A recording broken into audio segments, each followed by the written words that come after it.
Este conteúdo integra as ações da edição 2020 do Programa Vocacional, da Secretaria Municipal de Cultura, em parceria com a Secretaria Municipal de Educação de São Paulo. Fala pessoal, tudo bom? Sejam todos bem-vindos à 10ª orientação do Vocacional Literatura SU3 2020.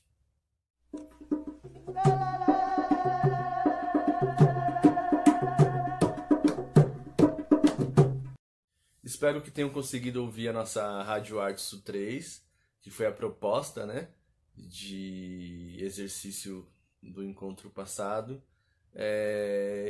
E através dessa audição aí, suscitado ideias para o nosso próprio processo de troca artística aqui no nosso canal.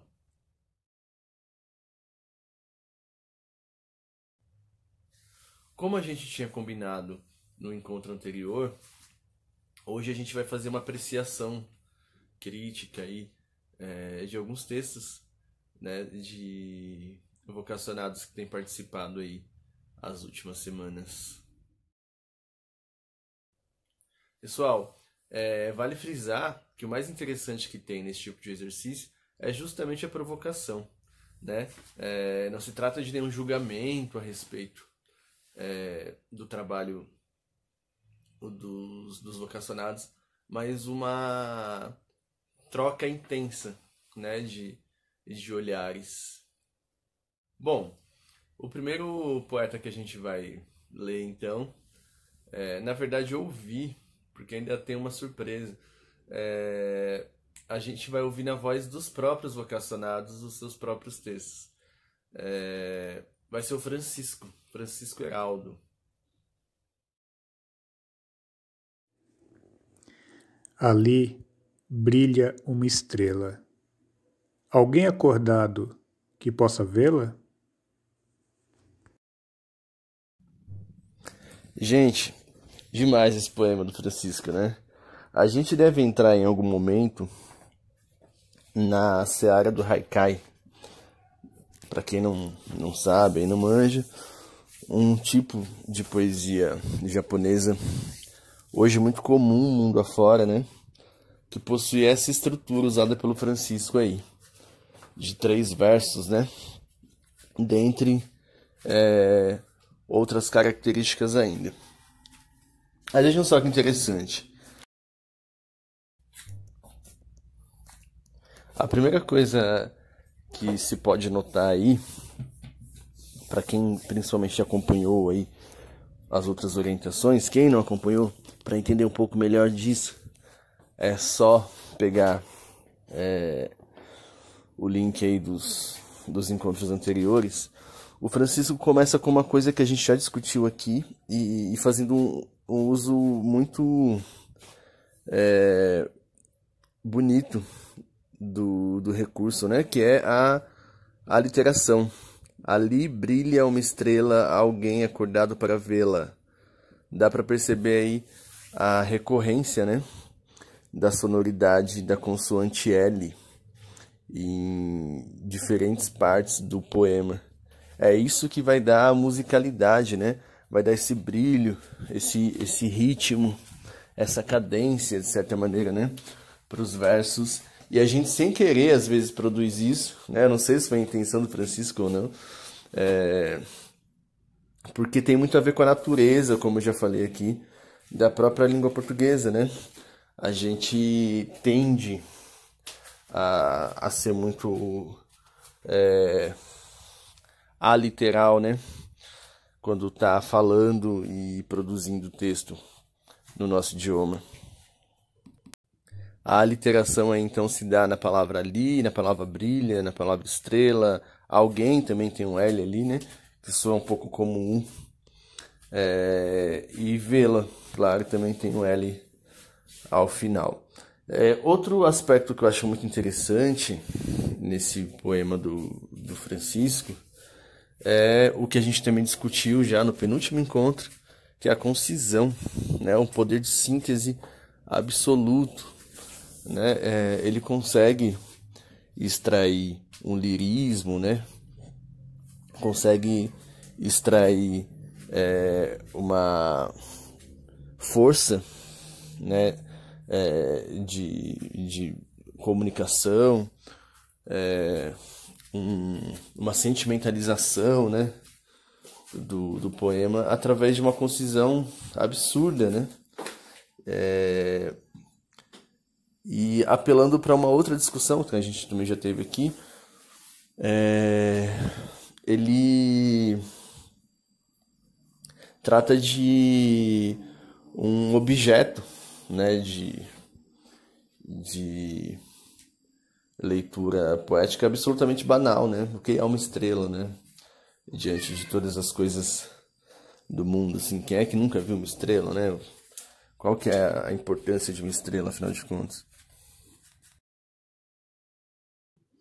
Isso dentro, né, do que a gente discutiu, claro, a respeito dos poetas Manuel de Barros e do Francis Ponge, né? Dois grandes autores aí que conseguem fazer poesia com qualquer coisa. Eu não sei se foi proposital ou não. Eu faço muita questão de reproduzir os poemas aqui conforme eles me chegam, né? Esse, por exemplo, dá pra notar que veio pelo WhatsApp, né? Porque eu acho que isso já integra, né, a proposta visual, gráfica do texto. Então eu não sei se foi proposital ou não a falta da interrogação. O Francisco, quando lê, ele coloca essa interrogação na voz, né? Mas a gente não tem essa interrogação aí no poema escrito como ele tá. Eu pessoalmente gosto mais sem. Eu acho que amplia melhor os sentidos possíveis do poema. A gente vai falar disso possivelmente no próximo encontro, né? Como é importante que um poema ele tenha a sua significação aberta, né? Como é importante pro poema não se encerrar em si mesmo, né? Como é importante pro poema permitir que o leitor o traduza, né? Através do próprio corpo, da própria recepção. Mas isso vai ser assunto para um encontro seguinte. Vamos para o próximo, então? A segunda poeta, então, desse encontro é a Meire de Castro. A linha se alinha em cada ponto. E chegamos ao ponto de ter de falar. Um fio da meada, embrulhado em confusão, deu um nó na minha cabeça que eu não sei mais desenrolar.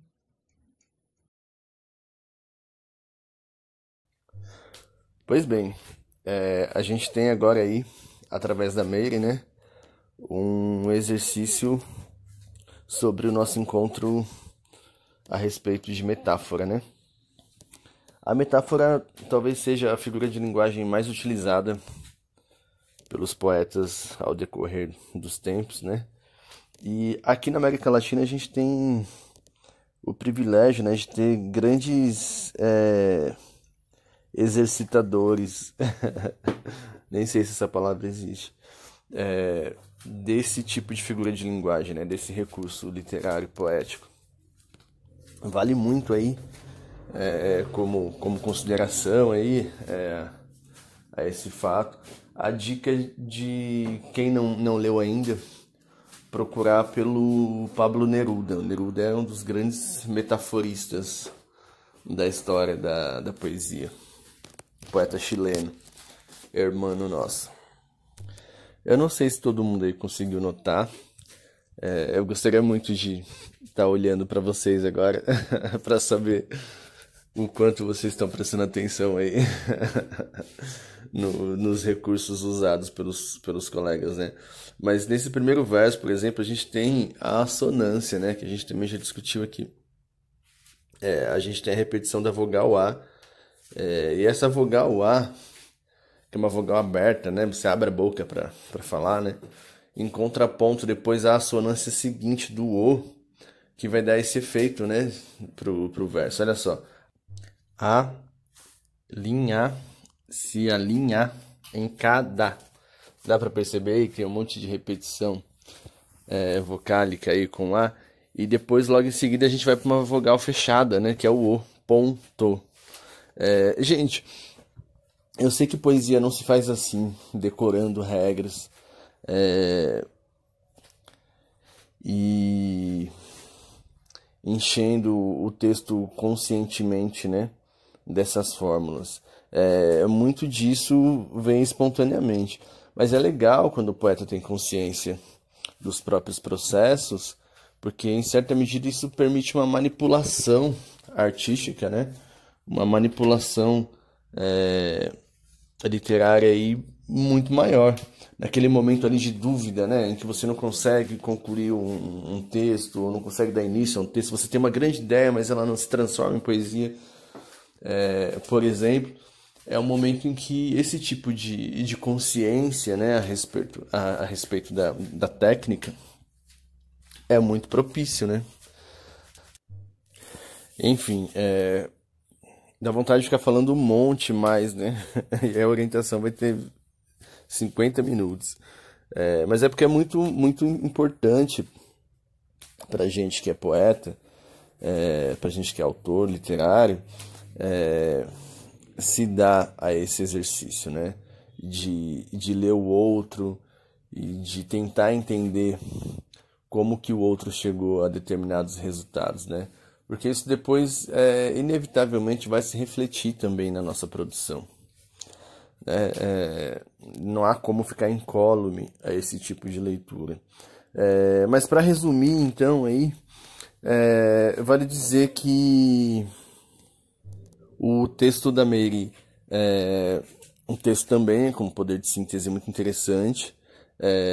Essa criação da metáfora, né, de falar de uma coisa falando de outra, né, acho que talvez essa seja uma boa definição para metáfora. Quando você fala de uma coisa falando de outra, né, tá super bem construída, tem uma cadência bem estruturada, e é legal também o fato de ser um poema de certa maneira jocoso, né? A gente tem uma grande dificuldade na poesia brasileira, na literatura brasileira, de maneira geral, de ser bem-humorado, né? De ser leve.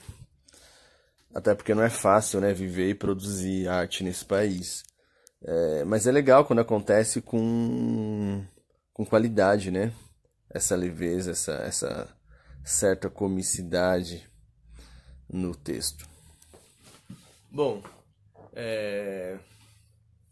por hoje é isso. Gostei bastante aí de ter recebido o texto de vocês, entre outros textos que chegaram, e a gente não vai ler aqui, enfim, não agora pelo menos, né?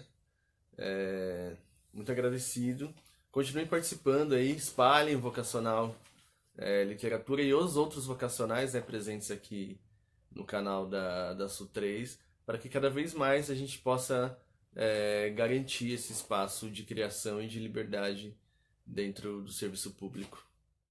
Boa semana a todos e até o próximo encontro.